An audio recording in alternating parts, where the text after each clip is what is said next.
Avui us parlarem de l'asma.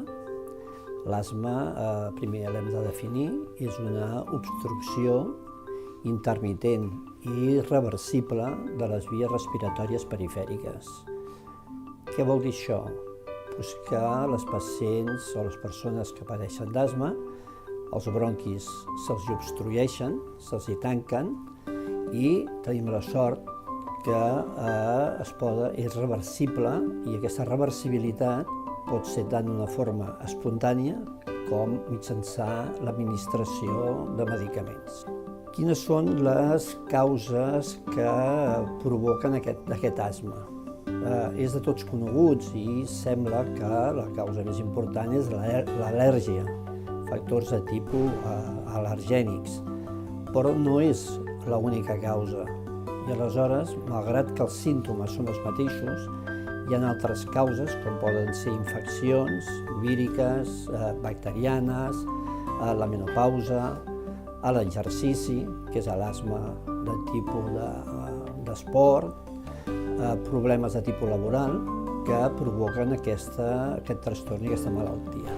Però tot pacient que pugui tenir uns antecedents familiars d'al·lèrgia o d'asma i que tingui uns símptomes de tos persistent, amb pitus a la respiració, sensació d'ofec i una certa opressió en el tòrax, són símptomes que ens han de fer sospitar que aquella persona pugui tenir darrere d'aquests símptomes aquest trastorn inflamatori que és l'asma. Es diagnostica mitjançant una prova de bufar, que és l'espirometria.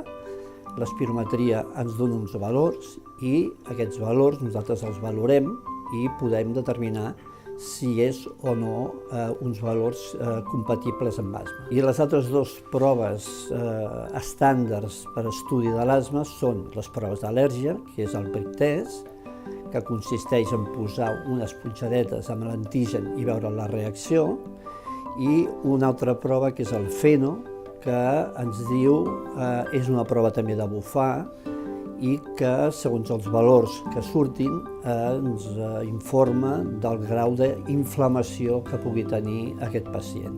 Bé, com tractarem la malaltia? Doncs molt fàcilment. Si hem dit que el malalt, els símptomes són deguts a que hi ha un espasme important del bronqui, que hi ha una mucositat i que a més hi ha una inflamació, donarem broncodilatadors, donarem mucolítics i donarem antiinflamatoris. I sobretot, el que és molt important, és tenir en compte que la inflamació persisteix llargament amb el temps, en canvi la broncodilatació i la hipersecreció de la mucositat ho podem resoldre en pocs dies, però és un error no continuar el tractament amb antiinflamatoris perquè la inflamació pot desencadenar contínuament noves crisis d'asma.